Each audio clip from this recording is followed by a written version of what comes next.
falando sobre a disciplina da fitopatologia. Vamos falar sobre a importância e aspectos históricos da fitopatologia. Eu sou a professora Leila de Castro Lobac Ferraz, sou professora da Universidade Federal de São João del Rei, no campus Sete Lagoas, na área de Ciências Agrárias. Afinal, o que é fitopatologia? Fitopatologia é uma palavra de origem grega, onde fitos significa planta, patos, doença, e logos, estudo. Então, a fitopatologia é a ciência que estuda as doenças de plantas. E de onde surgiu a fitopatologia? Ela vem de duas ciências, principalmente da botânica. Estranho, por que a botânica tem a ver com a fitopatologia? Porque há muitos e muitos anos atrás, os médicos eram botânicos, porque os médicos receitavam medicamentos à base de plantas medicinais.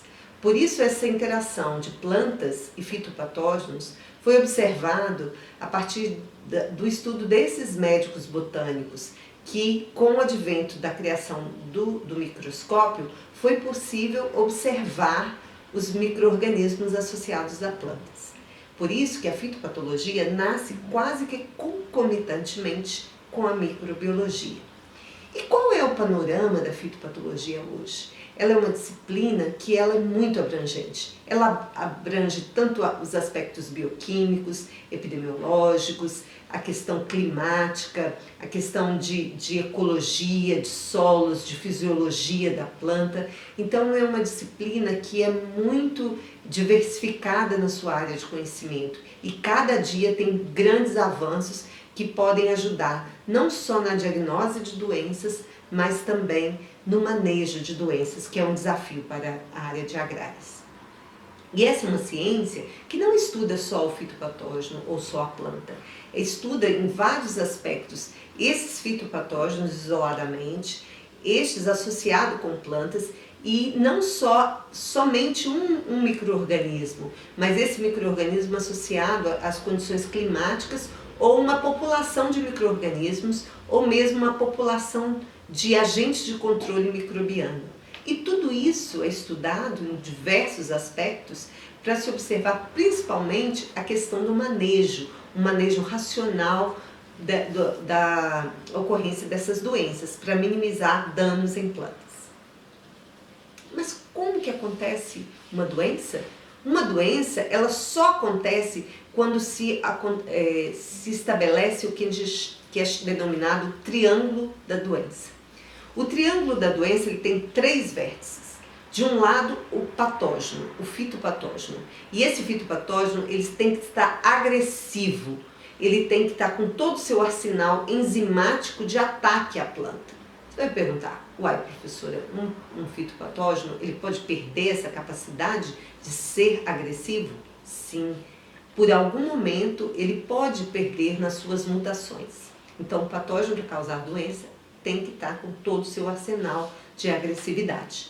De um outro lado do vértice do triângulo está a planta. A planta tem que estar fragilizada, o que a gente chama de planta suscetível, porque se a planta for resistente, não vai acontecer doença. No outro vértice tem a questão ambiental, o clima. Os fatores climáticos podem ser umidade, temperatura, vários aspectos. Esses aspectos que estão relacionados a essa doença, quando combinados com o patógeno agressivo e a planta suscetível, fecha o triângulo e aí acontece a doença. E uma planta, ela pode ser atacada em qual parte? Nesse esquema que nós estamos vendo do livro Plant Pathology, que o autor é o Agro, de 2005, é um desenho esquemático, onde a planta, metade dela está com toda a sua fisiologia, sua condição de desenvolvimento, do lado esquerdo. E ao lado direito, nós vemos vários sintomas em diversas partes da planta. Isso é um esquema mostrando que a planta ela pode ser atacada em qualquer parte dela, em qualquer estágio da vida da planta. E também as plantas, além desse esquema, elas podem ser atacadas por algum fitopatógeno ou mesmo uma doença abiótica em qualquer lugar do planeta e em qualquer planta que possa estar ocorrendo. Então, a doença de planta, ela é parte, né, quando ela acontece, é parte de um agroecossistema natural também, porque os fitopatógenos, eles estão na natureza como grandes degradadores. Mas quem são os agentes causais? As doenças em plantas, elas podem ser causadas por agentes bióticos, que têm vida envolvida, e de agentes abióticos. O que é isso? Não tem um agente vivo envolvido. Quais são esses agentes bióticos? São fungos, bactérias, vírus, nematóides, fitoplasmas, espiroplasmas, viroides, nematóides, protozoários. São vários, né, agentes que a gente chama etiológicos. E os abióticos?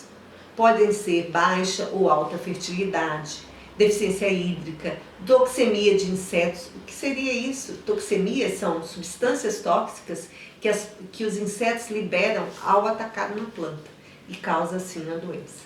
Poluição do ar. Então são vários padrões, condições abióticas que podem ocasionar doença, e nós vamos estudar neste curso esses agentes. Aqui nós vemos um desenho esquemático de uma planta, né, de uma célula de uma planta, sendo atacada por diversos fitopatógenos. Por que isso? Esse esquema, que é retratado no livro do Agrius, em 2005, ele pode ser observado pela escala da questão do microscópio. O que é visto ao microscópio óptico comum? Uma hifa de um fungo, aí nós estamos vendo o aparelho bucal de um nematóide, uma bactéria, um protozoário. Já outros micro-organismos não são possíveis ser vistos ao microscópio óptico comum, e muito menos ao olho nu.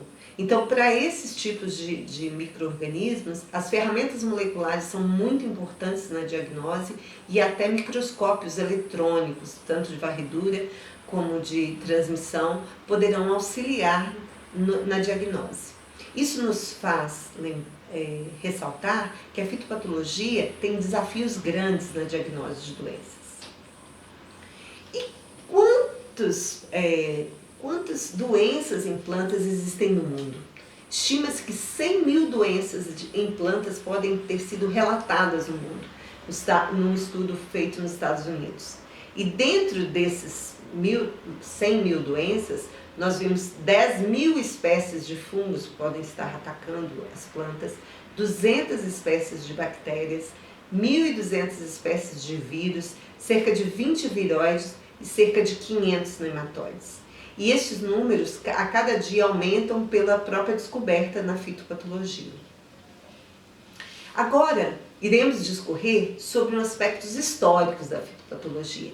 E isso é muito importante para entendermos como que a fitopatologia no passado era muito importante, apesar de não ser totalmente compreendida, e hoje ainda é um grande desafio.